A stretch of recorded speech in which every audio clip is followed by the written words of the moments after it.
Friday. It's Julia Patrick, and it's Friday. It's a good thing when it's a Friday. I get to see you and I get to do Fundraisers Friday. Love it. Yes, I feel the same way. I know I say it every Friday. I sound like a broken record. And you can say that because people are playing a lot of vinyl these days, so folks understand a broken record now.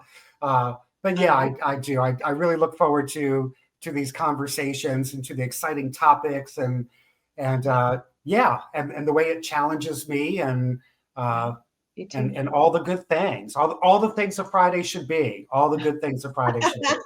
I love all the things a Good Friday should be. Hey, today we're going to talk about something serious and something that is an important tool, and that is how to use case studies in fundraising. Case studies get used a lot of different ways, as you reminded me in the green room, and we'll talk about that. But really, we want to focus in on fundraising because it is Fundraisers Friday, and how do we really be thinking about this as a tool? Again, we have these amazing tools in our toolbox called our presenting sponsors. Yes. And they include Bloomerang, American Nonprofit Academy, Staffing Boutique, JMT Consulting, Fundraisers Friday, Your Part-Time Controller, Third Sector Company, and Clear Impact. Again, I'm Julia C. Patrick, CEO of American Nonprofit Academy, with my dear friend Tony Beall, Mr. Nonprofit Consultancy, here joining us each and every Friday. Okay, let's start off with this. What the heck is a case study? Well, one is, case studies, I think, are often perceived the same way as a strategic plan is perceived within an organization. It's kind of like, oh, really? Like, you got to sit down and do this case study. But unlike a strategic plan, a case study is a celebration of the work and the accomplishments of your organization. So I don't want folks to think, case study, that just sounds dreadful. You will find, as you are part of the process, and we're going to talk a little bit about ownership of a case study and who participates. But you'll see as you go through the process of the creation of the case study that it truly is an empowering, optimistic exercise. And at the end of it, you'll feel really great about the work that you're doing and what your organization is accomplishing. But it's basically a detailed analysis of a particular instance, of a particular program or initiative in the organization. But that's really what a case study is. It really is a detailed analysis of pieces of the work. Where were you when I've had to do that as a volunteer or in board service? Because when you were framing that up, I was like, oh my God, yeah, I was that person sitting around the table going, who's going to look at this? This is a lot of work. Kind of like that, a terrible attitude going into it, right? I mean, and I'm wondering if it's too crass to say, think of it as a glorified brochure, like something that you're going to be able to use. Or do you think that that's not really, you shouldn't have that marketing lens? Because I think that's immediately what I gravitate towards. Well, I agree with you 100%. The most effective case studies are a lot more than data. They tell a story. Okay. And in most cases, when you talk about a case study, imagine that, you start with kind of, what is the story that we're telling here? Why are we even doing this?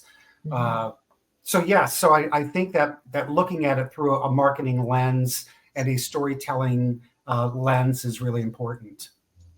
Before we go on to the next point, how long should this last?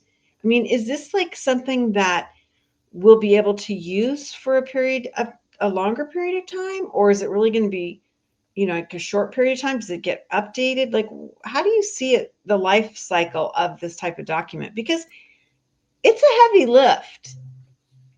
Yeah, it can be a heavy lift, mostly in terms of the time that it takes to do this correctly. Okay. That's really the lift is the time investment, because multiple folks will participate in bringing the information together and crafting the stories and putting together the whole look and feel of the end document. So yeah. So what was the question again? So, like, how long should we be thinking we can use this? I mean, Thank you, because I got totally sidetracked no, on that other you kind of didn't. You didn't lane of because thinking. So I would say 5 years would be kind of oh, the lifespan of it, and you might revisit it every 5 years. Of course, in some cases, you're doing a case study on something that has had closure. So you've mhm, had an initiative, it's been completed. Now you're doing a case study on the end results and journey of that okay, particular program or initiative. okay.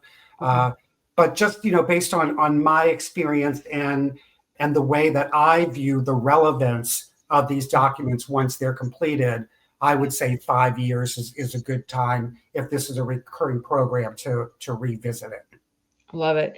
So let's get into some of the specifics. I mean, if we're thinking about this as a, an arduous process that you're going to um, get out into the community, into the hands of funders, into your leadership team, your board, community at large for policy. I mean, all these things that we're going to talk about.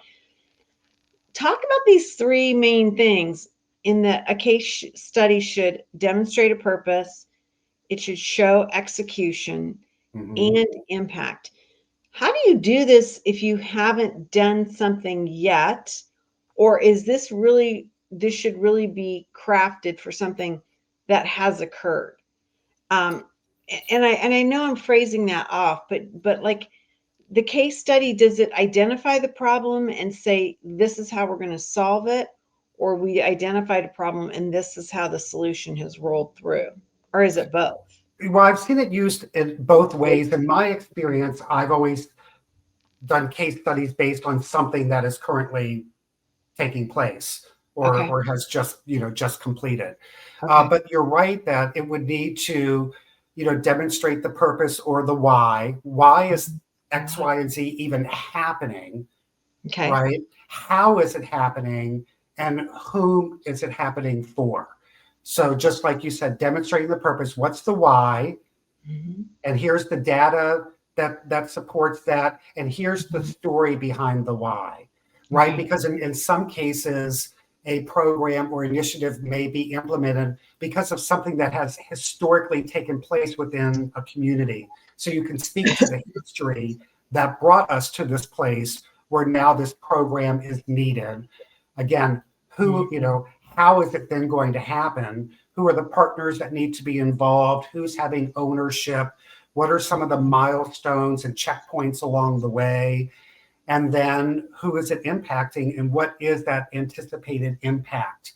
Mhm. Or, if it's ongoing, what has the impact been?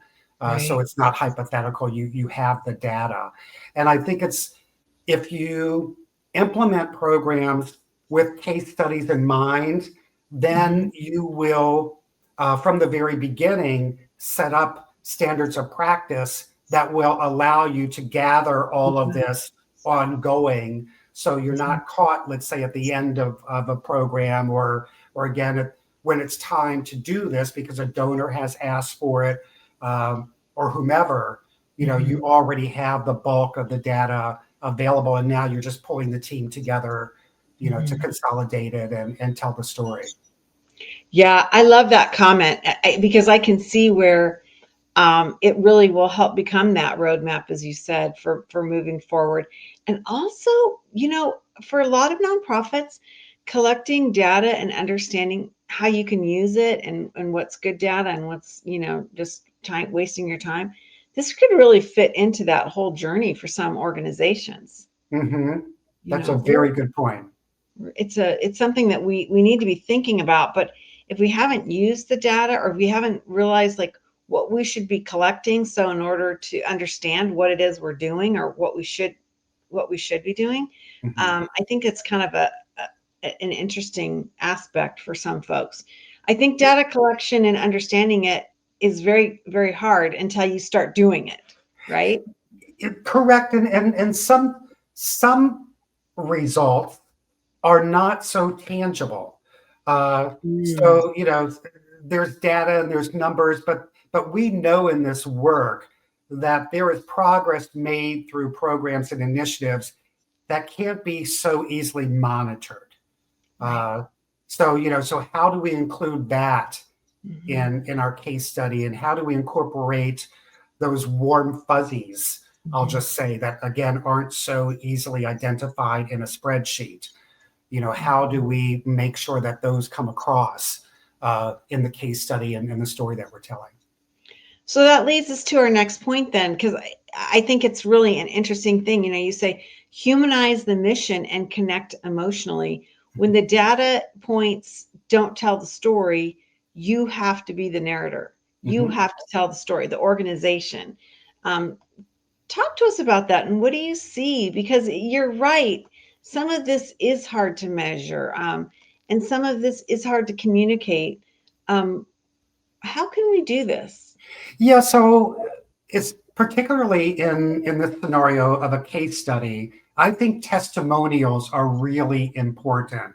Okay. So if you have clients that are willing to give a testimonial, if you have to do kind of unknown or name held for privacy, like Mhm. you've done for folks on Question and Answer Friday sometimes, Mhm. uh, you know do that. But there's just so much more credibility, right? If you actually put a name to it. And I've seen marketing pieces where it's they craft, there's a testimonial and I don't know. I'm just saying, don't make up the name of the person. Just say name withheld or Yeah, use their actual name. yeah, I was going to go too deep in a experience. I shouldn't. Uh, yeah. but those testimonials I think are really important when you talk about, how do you humanize the mission and connect emotionally.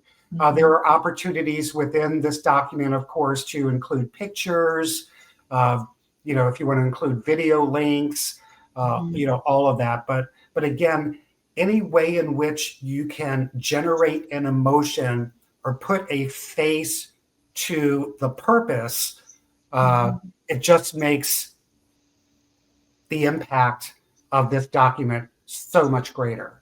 And there's just so much more value in the end product. So let me ask you this. When we think about this, I think a lot of times we think, oh, the clients.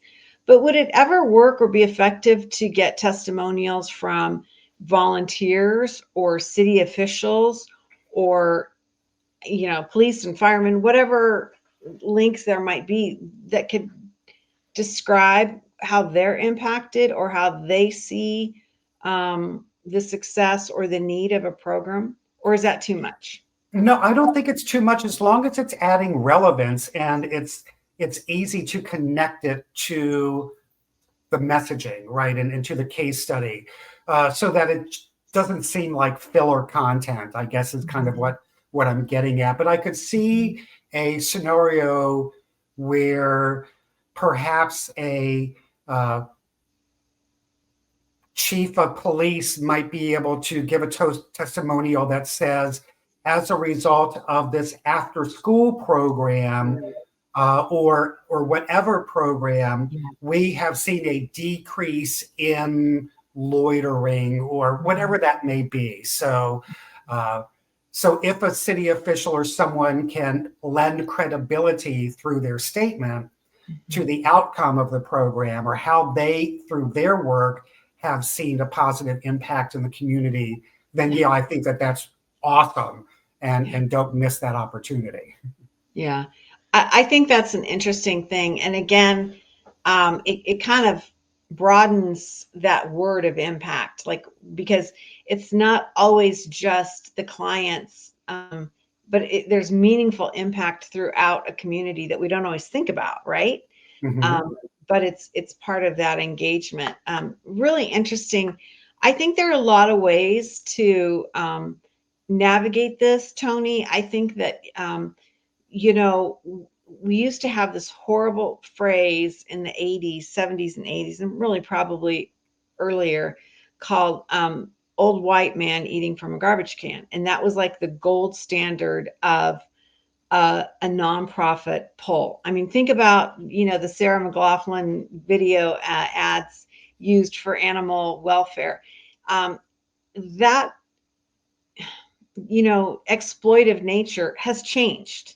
Mm-hmm. And now we're seeing more like hopeful, positive images of people that have engaged in the nonprofit sector or whatever topic and have risen through, championed, navigated in a positive way, as opposed to this super negative approach. And it used to be that you had to, the sense was if you don't have these images of devastation, you're not going to light a fire under anyone to participate. And so Mm-hmm. I think it's a really interesting conversation to have, because when you're looking at putting together um, a document, that I love that you said, it might have audio links, might have video links, it might have, web links to other pieces. This is more multimedia. You have an opportunity to paint a more developed picture, right? Yeah, for sure. I mean, you can still, and I love that you're reflecting on some of those images from, from other decades and how we have evolved to this Yeah. more kind of optimistic Yeah. approach to telling these stories. I think about, you can tell the person's story about, their journey through the tunnel, and the image that you use is the light at the end of the tunnel, Right. right? You don't necessarily use an image of them in their darkness in the tunnel. Yeah. Uh, I love the so, way you phrased that. That was beautifully phrased. Yeah. well, Thank thanks. you. Yeah. Thank you for sharing that. I Yeah, think you're thanks. right. Well, and it's hard. I'm going to shift just a little bit, and it is hard to always focus on that optimism. But I think again in storytelling, and when we're talking about our impact, it is really important to talk about the now versus the then. Okay. Okay. I love that. I love that framework. That's a great way to think about it. Um, yeah, I'm gonna write that down in my notebook when we're done. Um, yeah, that's just a great way to look at a situation, a story, that was Mhm. then, this is now, what is the journey? Because that's impact right there, Right. right? And when you're telling the story of the journey, you're also, to our earlier kind of slides and conversation around the content, you're Mhm. explaining a lot of the how in the journey and telling the story, right? Of whoever had the Mhm. positive experience or impact from the program. So even Right. in telling their story and their journey, you're interjecting how your organization, your program, and its process brought them to the light at the end of the tunnel. Yeah, I love that. Let's talk about building Oh, credibility and collaboration. And I'm going to start off with asking a question that you brought up in the green room with who owns the case study. And I was like, wow, you said that. And I was like, I never had thought of that. I mean, it was really a fascinating thing, because this can involve other organizations outside of your own nonprofit. exactly. And you shared a really good example of that you should share again outside of the green room to folks about, some of those Mhm. external resources, but Yeah. internally. And again, I try to be so mindful on Fridays of, with our conversations on the bandwidth of individuals and fundraisers and the size of the organizations, right? I mean, Right. some folks joining us or, watching or listening are a one-person marching band. They're playing all Yeah. the instruments, directing themselves, writing the score, right? So they're doing it all.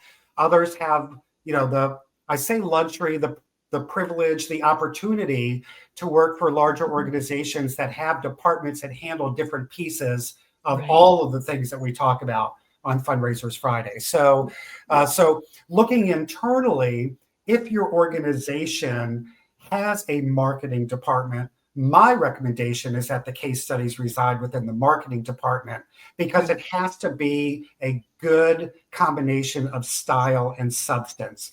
And the best way to ensure the storytelling takes place and the style is there is for this to be owned by your marketing department. Uh, some will say, like, if you're looking at a university, some universities have research departments. So they're going to say, oh, well, of course, research should own this because of all the data. And that's okay too.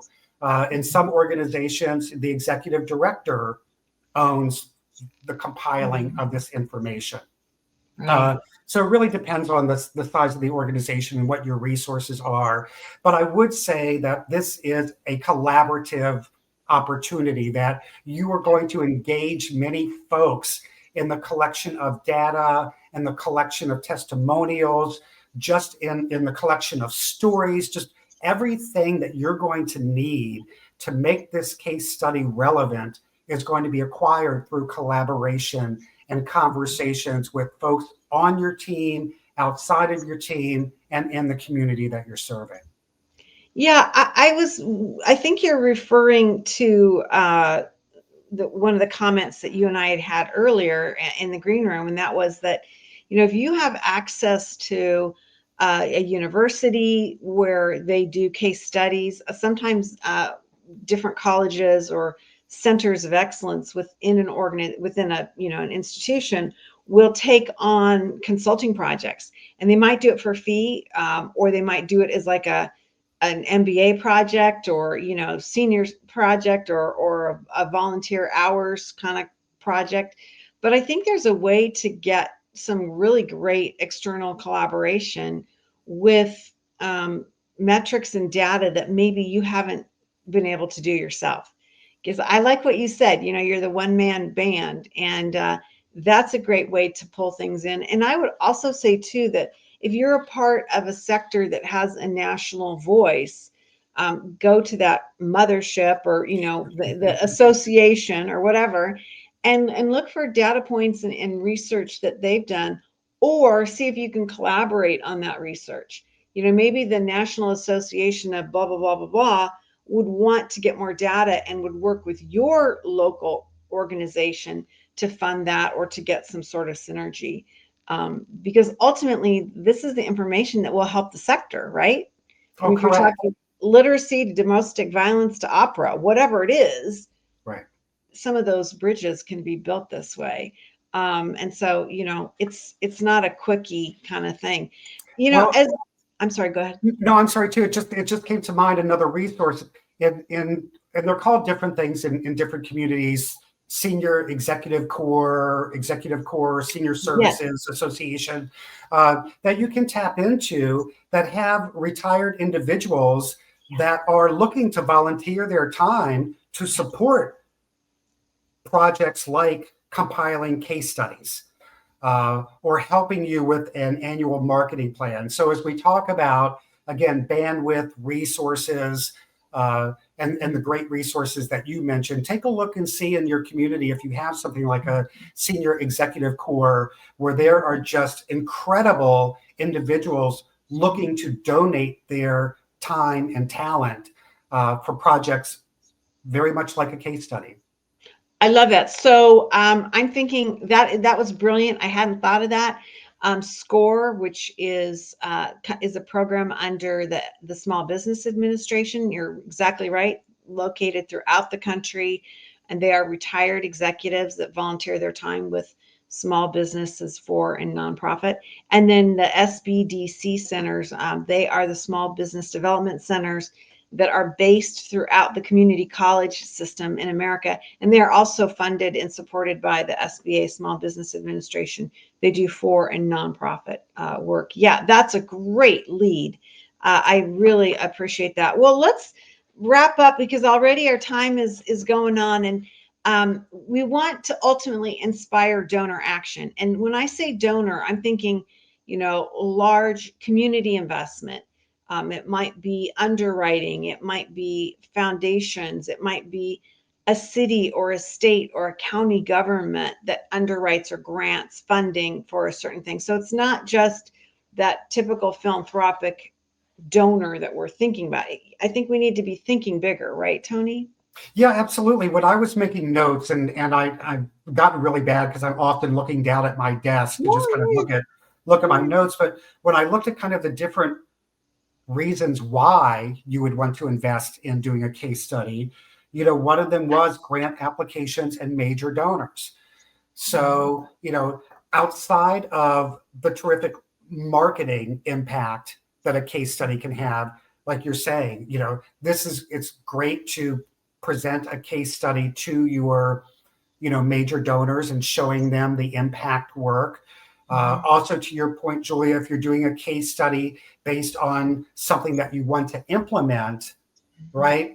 You, if you go to a donor and say, "Oh, I have this idea, and I think maybe, possibly, sort of, kind of, this will work," versus we've done this case study. Here's the data, documentation, and stories to support why it's important and why it needs to happen. It's a great tool to engage new donors with new things that you're doing. Otherwise, it is an incredible retention tool for donors. Again, to be able to share with them the outcome of the programs that they've invested in. Yeah, I love that. I think it's really something that we keep hearing about. I know you have really emphasized this point to me since day one when I first met you so many years ago, and that is that we need to communicate with our stakeholders and our donors so that they know what we're doing. It's not just asking for money, but it's educating and it's communicating that their investments are working. Because of you, that we always call it the boy line. Because of you, we were able to, feed, clothe, do whatever we were doing, right? And I think it's really an important thing, and that sometimes we forget about that. We get all hyped up about the ask and not the, if you will, the tell, right? For sure. Yeah, for sure. Because, again, as we talk about fundraising and we often refer to the cost selling cycle, professional fundraisers are always thinking about a pipeline, right? Yeah. So a lot of their effort every day is, how do I just keep putting more potential donors and investors in my pipeline to reach out to and share with them, the great work that we're doing and the way that they can impact our community. So yeah, you can get just caught up in that pipeline wheel and forget that, there's folks I need to communicate with around what we're doing and how well we're doing it. And how well we're doing it, right? I think it's really important. It's, as we wrap up this week, it's an interesting thing is, that old phrase, tooting your own horn. I think we are so bad at that in the nonprofit sector. We're so bad at that. In the for-profit sector is just the opposite. Sometimes they're like too good at it, right? Of, really beating their chest and saying, we own this. Where the nonprofit sector, it's just such an interesting thing to observe, right? We just don't celebrate and illuminate what it is that we do. And so I think this is a great way to kind of end our conversation. I want to remind everybody that you can send us your questions to info@AmericanNonprofitAcademy.com. You can reach out to us on social media. We are in so many places. Tony individually, myself individually, of course, our team here at the Nonprofit Show, as well as our team at the American Nonprofit Academy.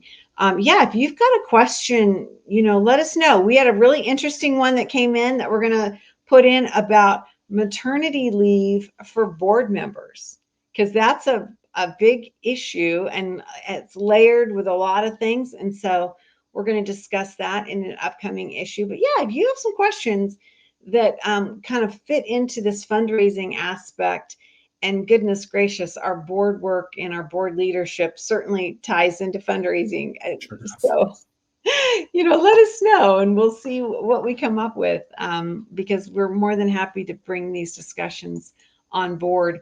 We have these amazing presenting sponsors on board with us as well. And they include Bloomerang, American Nonprofit Academy, Staffing Boutique, JMT Consulting, of course, Fundraisers Friday, Your Part-Time Controller, Third Sector Company, and Clear Impact. These are the folks that join us day in and day out. Tony, we are now coming up into our 6th year very soon, in the next couple of months, starting our 6th year. And we've done more than 1,200 episodes. And wow, what a ride, huh? What a ride. And I love the celebration of the sponsors at the beginning and the end of each show, Julia, and I've said this before. I just I'm so grateful for their support of professional development within the nonprofit space. I mean, Fridays we talk specifically about fundraising. Every other day of the week, it's everything around best practices to for sustainability and just running a good nonprofit business, right? So just so grateful for these sponsors and their understanding of how important it is that the nonprofit sector have access to really good educational content. Yeah, I appreciate that. Yeah, it's really amazing. And as we wind up, I really try, I don't say this enough, but these folks don't put any editorial control onto us. We talk about their competitors. We have their competitors on. We talk about the sector as a whole.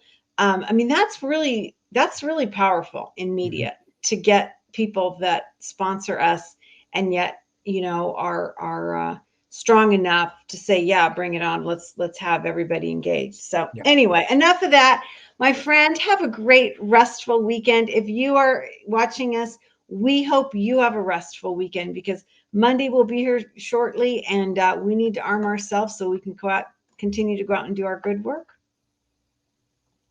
As we end each and every episode of the Nonprofit Show, we leave with this message, and that is to stay well so you can do well. Thanks, Tony.